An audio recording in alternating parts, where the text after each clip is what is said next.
விழாவின் கருப்பொருளுக்கு உரித்தானவர். தமிழ் அன்னையின் பாசத்திற்கு உரியவர். உலகளாவிய அமைப்பான சன்மார்க்க மன்றத்தின் ஆளுநர். மகாகவி, கப்பலோட்டிய தமிழன், புதுமை பித்தன் என பார்ப்போற்றும் தமிழ் நாயகர்களை அருளிய நெல்லை மண்ணின் புத்திரர். உலகத்தமிழ் ஆராய்ச்சி நிறுவனத்தில் இயங்கி வரும் சமரச சுத்த சன்மார்க்க சத்திய ஆய்விருக்கையின் ஒருங்கிணைப்பாளர். தமிழ் மரபு அறக்கட்டளையின் தமிழக ஒருங்கிணைப்பாளர். 1000 மேடைகள் கடந்து தன்னம்பிக்கையூட்டும் நிகழ்ச்சிகள் நடத்தி வருபவர். SSM பண்பலையில் உன்னால் முடியும் என்ற தன்னம்பிக்கை நிகழ்ச்சியில் 500 மணி நேரத்திற்கும் மேலாக பேசி வருபவர். உலகை மாற்றிய கண்டுபிடிப்புகள், நினைவுகள், வெற்றிகள் விற்பனைக்கு அல்ல, அறிவுரைகள் ஜாக்கிரதை, நம்பிக்கை நாள் காட்டி, அலாரத்தை எழுப்புங்கள், எண்ணுவது உயர்வு, என் பெயர் நம்பிக்கை, தலைவர்கள் தேவை, நாளொரு நற்சொல், வள்ளலாரும் பாரதியும் என பல நூல்களை எழுதியவர்.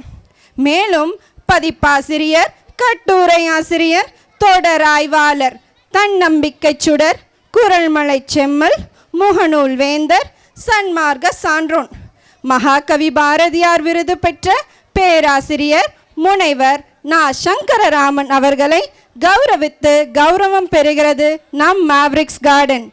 சங்கரராம பாரதி அவர்களை சிறப்பிக்க நமது நிறுவன இயக்குனர் ரொட்டேரியன் மேவரிக்ஸ் பிரவீன் அவர்களையும், மேலும் மேடையினை மேன்மையுறச் செய்திட தமிழர் சங்கத்தின் சார்பாய் கௌரவ தலைவர் தமிழர் முனைவர் சண்முக சுந்தரம் அவர்களையும், முதன்மை ஆலோசகர் தமிழர் ரொட்டேரியன் VS பாஸ்கரன் அவர்களையும் அன்போடு அழைக்கிறேன்.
எல்லோரும் இன்பற்றிருக்க நினைப்பதுவே அல்லாமல்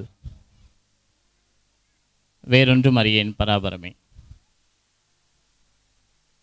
ஆத்திச்சூடி இளம்பரை அணிந்து மோனத்திருக்கும் முழுவன் மேனியான், கருநிறம் கொண்டு பார்க்கடல் மிசை கடப்போன், மகமது நபிக்கு மறியறல் புரிந்தோன், இயேசுவின் தந்தை எனப்பல மதத்தினர் உருவகத்தாலே உணர்ந்துணராது பல வகையாக பரவிடும் பரம்பொருள் ஒன்றே. அதன் இயல்பு ஒளியுறும் அறிவாம். அதனிலை கண்டார் அல்லலை அகற்றினார், அதனருள் வாழ்த்தி அமரவாழ்வு எய்துவோம். என் மகாகவிக்கு முதல்ல வணக்கத்தை தெரிவித்துக் கொண்டு, இந்த இடத்திலே நான் நிற்பதற்கு காரணமாக இருக்கக்கூடிய இந்த இருவருக்கும், பாரதிக்கும் வள்ளுவனுக்கும் நான் முதல்ல நன்றிகளை தெரிவித்துக் கொண்டு, அடுத்ததாக இந்த விழாவிற்கு அழைத்த இந்த கல்வி குழுமத்தினுடைய நிர்வாகிகளுக்கும், ஒரு மாதத்துக்கு முன்னாடியே அண்ணன் எனக்கு தூண்டில் போட்டார். பாஸ்கர் அண்ணன், ஒரு விழா இருக்குது, அதுவும் பாரதி பற்றிய ஒரு பள்ளியுடைய விழா, நீங்கள் தான் வரணும் அப்படின்ட்டு. 1.5 மாதத்துக்கு முன்னாடி ஒரு விழாவுக்கு கூப்பிடும் போதே நான் கொஞ்சம் எச்சரிக்கையாக இருந்திருக்கணும். சந்தோஷமாக வரேன் அப்படின்னு ஒத்துக்கிட்டேன். இன்றைக்கும் சந்தோஷமாக இருக்கிறேன். ஆனால் நிச்சயமாக சொல்கிறேன், என்னுடைய சிரம் கீழே படும்படி வணங்கி இந்த விழாவிற்கு நான் வந்திருக்கிறேன் அப்படிங்கிறது தான் உண்மையான விஷயம். போன டான்ஸ் ஆடும்போது உண்மையிலே பிரவீன் கவனிச்சாரான்னு தெரியல, எனக்கு பக்கத்தில் இருந்தேன், கண்களில் தண்ணீர் வர ஆரம்பித்தது. அக்னி குஞ்சொன்று கண்டேன், அதை யாங்கொரு காட்டினில் பொந்திடை வைத்தேன், வெந்து தணிந்தது காடு, தல் வீரத்தில் குஞ்சென்று மூப்பன்றும் உண்டோ. அந்த மகாகவியினுடைய வரிகளை கேட்கும்போது நிச்சயமாக நமக்கே ஒரு பெரிய சக்தி பிறக்கும். அதுவும் அதை தொகுத்து வழங்கின வள்ளுவரும் அந்த பாரதியும் உட்கார்ந்து அவங்க 2 பேரும் நம்மளை கூப்பிடும் போது இருக்கக்கூடிய மகிழ்ச்சி உலகத்தில் வேற எதுவும் தந்துவிட முடியாது. அத்தனை பெரிய மகிழ்ச்சி எனக்கு தந்தது. அப்படியே மெதுவாக கூட்டத்தை நோட்டம் போட்டுகிட்டே இருந்தேன். அந்த இடத்துல ஒரு தம்பி தான் வாங்கி அந்த பதக்கத்தை தன்னுடைய அப்பாவுக்கு மெதுவாக அப்படி மாட்டி விடுறார். இதுதானே நம்ம எதிர்பார்த்தோம், இந்த விஷயம் தானே எதிர்பார்த்தோம். இந்த பள்ளி நடத்தக்கூடியதுக்கு நம்முடைய குரலில் 2 குரல் இருக்கு, 2 குரலுமே உதாரணமான குரல் தான். தந்தை மகற்காற்றும் உதவி, அவையத்து முந்தியிருப்பு செயல், அதுதான் பிரவீன். அங்கேருந்து அவர் பையனை பார்க்க அத்தனை பூரிப்பு ஐயா அவருக்கு தெரியும் போது எனக்கு அத்தனை சந்தோஷமாக இருந்துச்சு. பிரவீன் மட்டுமல்ல, இங்கே இருக்கக்கூடிய அத்தனை பேருமே பிரவீனாகத்தான் நான் பார்க்குறேன்.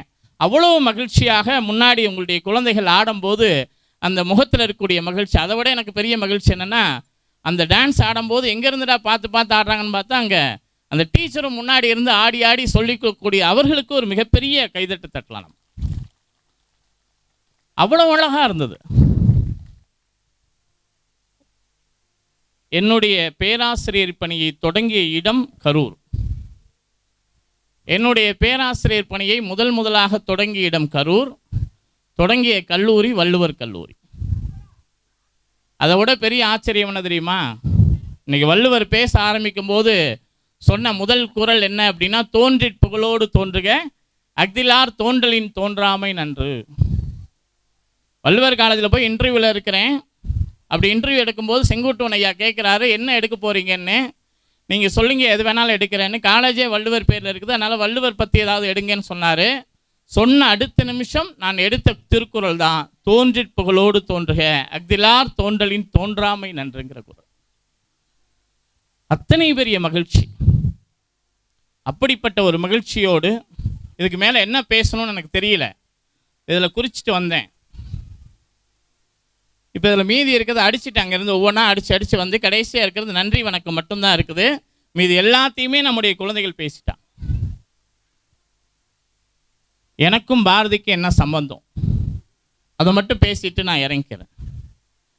நான் பிறந்தது எட்டயபுரம். எட்டயபுரத்தில் என்னுடைய தாத்தா வீடு. இன்னமும் சொல்லப்போனால் நீங்கள் பாரதியார் வீட்டு இப்போ தான் சமீபத்தில் இந்த கூரை கூட இடைஞ்சு விழுந்ததை பார்த்தீங்க. அவன் மாதிரியே தான் அவனுடைய வீடையும் நம்ம பார்த்துட்ருக்குறோம்.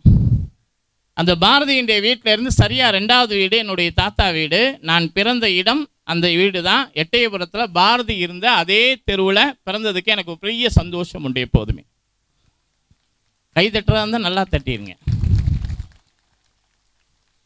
2வது விஷயம், நான் பிறந்தது 1981வது வருடம். அங்கே ஐயா சொன்னாங்க, பாரதியுடைய 100ஆண்டு விழாவிற்கு நாங்கள்லாம் சேர்ந்து மிகப்பெரிய விழா எடுத்தோம். என்னுடைய கட்டுரை தான் மாநில அளவில் முதல் பரிசு பெற்றதுன்னு. அந்த 100ஆண்டு கொண்டாடப்பட்டது 1981வது வருஷம்.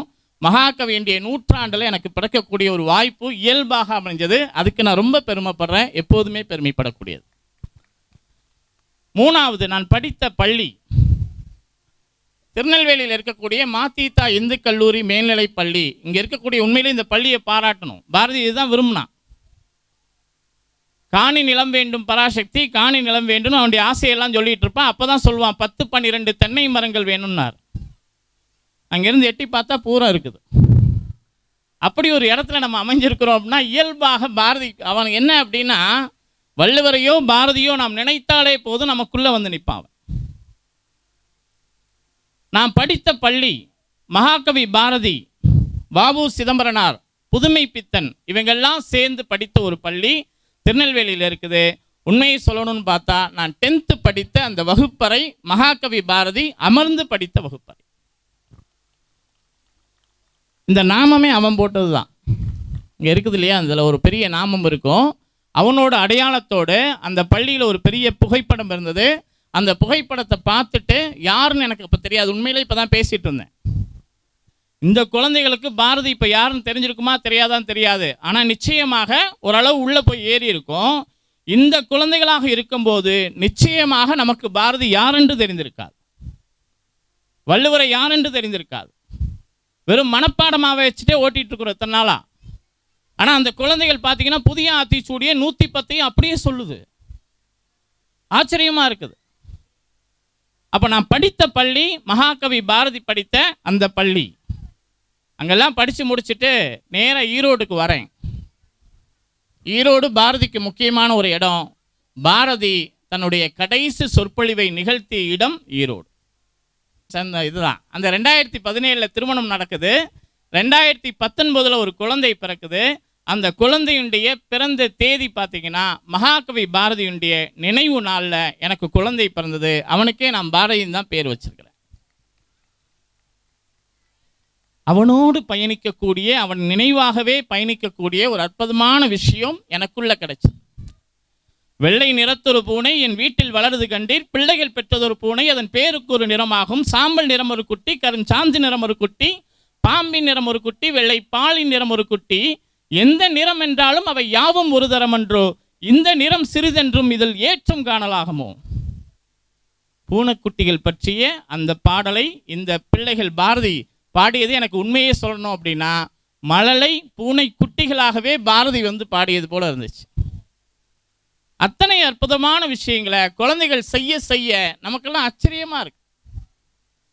அது இந்த பள்ளியை பற்றிய நான் தான் பார்க்கும்போது இன்விடேஷன் பார்க்கும்போது எனக்கு பெரிய ஆச்சரியமா இருந்துச்சு. ஹோம்ஒர்க் கிடையாது, கிளாஸ்ல புக்கு கிடையாது. உண்மையிலே நம்ம ஸ்டூடெண்ட்ஸ் நம்ம நினைக்கிறது என்ன அப்படின்னா, இந்த இடைஞ்சலே இல்லாமல் ஒரு படிப்பு கிடைக்காதான்னு ஏங்கிட்டு இருக்கும்போது இப்படி ஒரு பள்ளியை ஆரம்பித்து மிகச்சிறப்பாக நிர்வகித்து கொண்டிருக்கூடிய இந்த பள்ளிக்கு உண்மையிலே மிகப்பெரிய பாராட்டுதல் தான். பாரதி அதுதான் விரும்பினான்.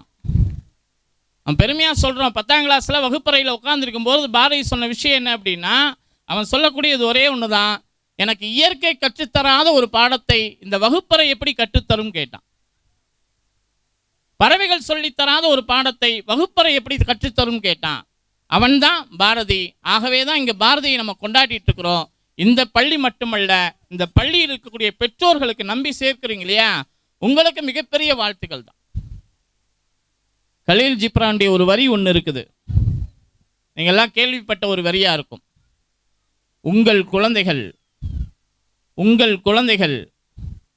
உங்களுக்காக வந்தவர்கள் அல்ல, உங்கள் குழந்தைகள் உங்களுக்காக வந்தவர்கள் அல்ல, உங்கள் வழியாக வந்தவர்கள். அவர்களுடைய எதிர்காலம் என்ன அப்படிங்கிறத நம்ம என்ன பண்ணலாம், ஒரு வழி அமைச்சு கொடுக்கலாமே தவிர இதுதான் நீ செய்யணும் அப்படின்னு அவன் மேலே திணிக்க ஆரம்பித்தோம் அப்படின்னா நிச்சயமாக அவனுடைய எதிர்காலம் கேள்விக்குறியான ஒன்றாக மாறும். இங்கே இருக்கக்கூடிய இந்த பள்ளி படிப்பு, இங்கே இருக்கக்கூடிய அந்த கல்வி நிச்சயமாக அது கேள்விக்குறியான கல்வி அல்ல, ஒரு மிகப்பெரிய உச்சத்தை நம்முடைய குழந்தைகள் தொடங்குவதற்கான ஒரு இடமாக இந்த இடம் இருக்கு. நான் திரும்பி திரும்பி சொல்லக்கூடியதான். இன்னொரு விஷயத்தையும் நான் இங்கே அனௌன்ஸ் பண்ணலான்னு ஆசைப்படுறேன். பாரதியை பற்றியும் வள்ளுவரை பற்றியும் ஒரு நூல் ஒன்று எழுத ஆரம்பிச்சிருக்கிறேன். ஏற்கனவே வள்ளலாரும் பாரதியும் ஒரு நூல் எழுதியிருக்கிறேன். பாரதியை பற்றியும் வள்ளுவரை பற்றியும் ஒரு நூல் எழுத ஆரம்பிச்சிருக்கிறேன்.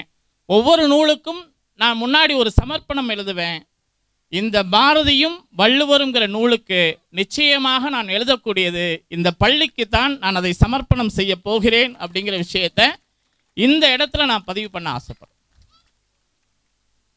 வள்ளுவன் சொல்லக்கூடிய எல்லாவற்றையுமே பின்னாடி வந்த பாரதி சொல்றான். யாமறிந்த புலவர்களிலே கம்பனை போல் வள்ளுவனை போல் இளங்கோவை போல் இந்த பூமியில் எங்கும் கண்டதில்லைங்கிறான். எல்லாருக்கும் ஒரு கேள்வி அங்கே எழுதுச்சு. கம்பனுக்கு முன்னாடி வந்தவன் தான் யாரு? வள்ளுவன். ஆனால் முதல்ல வள்ளுவனை வைக்காமல் இடையிலே வள்ளுவனை வைத்தது என்ன அப்படின்னு ஒரு கேள்வி கேட்கும்போது பாரதி பின்னாடி அதற்கு ஒரு விடை சொல்றான். வள்ளுவன் தான் ஒரு தராசுடைய முள் போன்றவன். அந்த தராசு முள் நேர்மையாக நடுவில் நிற்கும். கம்பனையும் இளங்கோவையும் இந்த ரெண்டு பக்கம் வச்சேன்னு சொல்லி பாரதி சொல்லும் போது நமக்கு பெருமையா இருக்கு. அவன் சொல்றான் ஒரு விஷயத்தை நான் திரும்பி திரும்பி குழந்தைகளுக்கு நான் எங்கே போனாலும் சொல்லக்கூடிய ஒரு விஷயம் உண்டு.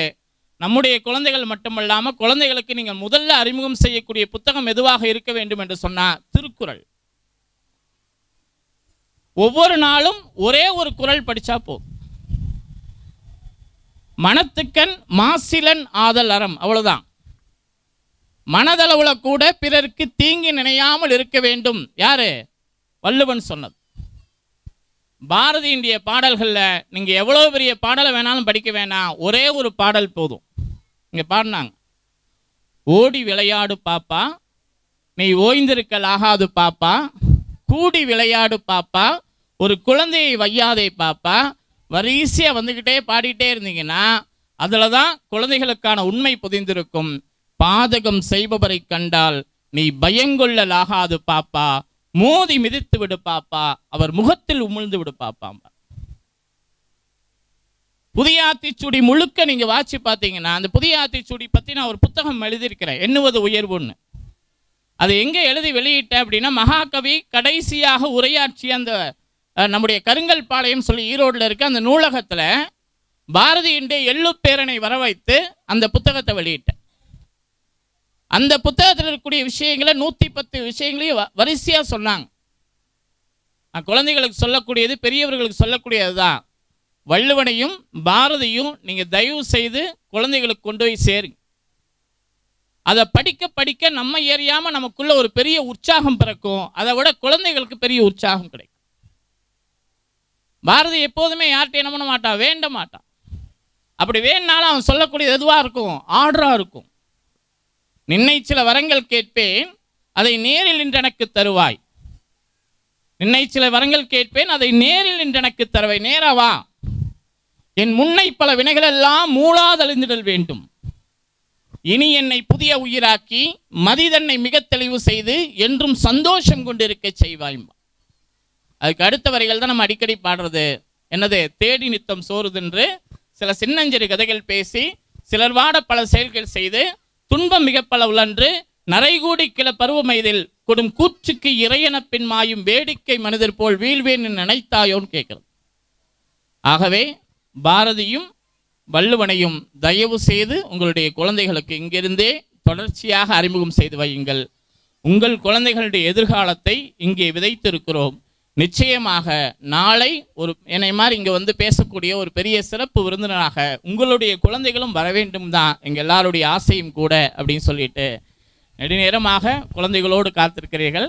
அடுத்து உங்களுக்கான அந்த நிகழ்வுகளும் இங்கே தொடங்க இருப்பதால் இந்த நிமிடம் வரை என்னை அழைத்து வந்து இந்த நிகழ்வை உங்களுக்காக என்னை பேச வைத்த அனைவருக்கும் நன்றி கூறி, குறிப்பாக இறைவனுக்கும் இயற்கைக்கும் இந்த நேரத்தில் மழையை கொஞ்சம் ஸ்டாப் பண்ணி வச்சிருக்கிறேன், அவருக்கும் நன்றி கூறி உங்கள் அனைவரிடமிருந்து விடைபெற்றுக் கொள்கிறேன்.